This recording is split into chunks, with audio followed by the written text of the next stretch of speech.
একটি প্রশ্ন আজ ঘুরে ফিরে আসছে, যে সরকারের মেয়াদ আর ১ মাস, সেই সরকারের পতন ঘটিয়ে আসলে কি হবে? আর সবচেয়ে গুরুত্বপূর্ণ প্রশ্ন, কে আসবে ক্ষমতায়? এই প্রশ্নগুলোর উত্তর না খুঁজেই দেশে আবার জোরালো হচ্ছে নির্বাচন বিরোধী বক্তব্য। কিন্তু কেন? এতে লাভটা আসলে কার? বর্তমান সরকারের মেয়াদ শেষ হতে আর মাত্র ১ মাস বাকি। সংবিধান অনুযায়ী এই সময়টুকু মূলত নির্বাচন আয়োজনের জন্য।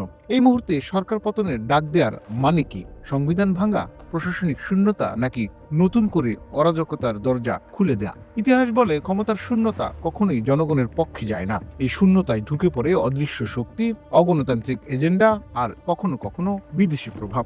আজ যারা নির্বাচন বিরোধী বক্তব্য দিচ্ছেন, তাদের কাছে একটি সরল প্রশ্ন: সরকার গেলে কে আসবে?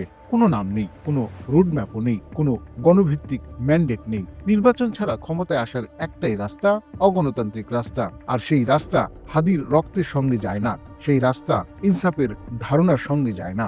হাদি জীবন দিয়েছে ইনসাফের জন্য। সে কোনো অরাজকতার প্রতীক নয়, সে কোনো নির্বাচন বিরোধী রাজনীতির মুখ নয়। হাদি হত্যার বিচার চাই, এটা নৈতিক দাবি, এটা রাষ্ট্রের দায়িত্ব। কিন্তু বিচার চাইতে গিয়ে যদি আমরা রাষ্ট্র কাঠামোকেই ভেঙে ফেলি, তাহলে বিচার হবে কিভাবে? ইনসাফের সবচেয়ে বড় ধাপ হলো নির্বাচনের মাধ্যমে জনগণের রায় প্রতিষ্ঠা করা।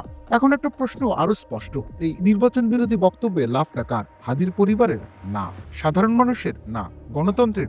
একেবারেই না। লাভ হয় তাদের যারা ভোটে জিততে পারে না কিন্তু ক্ষমতা চায়, যারা অস্থিরতা চায়, কারণ অস্থিরতায় রাজনীতি নয়, চলে ষড়যন্ত্র।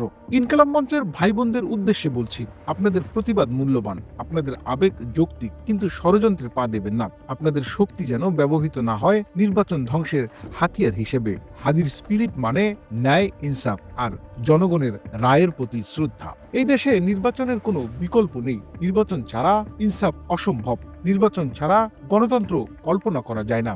হাদির রক্ত যেন অগণতান্ত্রিক রাজনীতির স্লোগান না হয়। হাদির রক্ত হোক ভোটাধিকার, বিচার ও ন্যায়ের প্রতীক। প্রশ্নটা তাই আবারও রেখে যাই, কেনই নির্বাচন বিরোধী বক্তব্য? লাভটা আসলে কার? স্থির হয়ে একটিবার ভাবুন তো।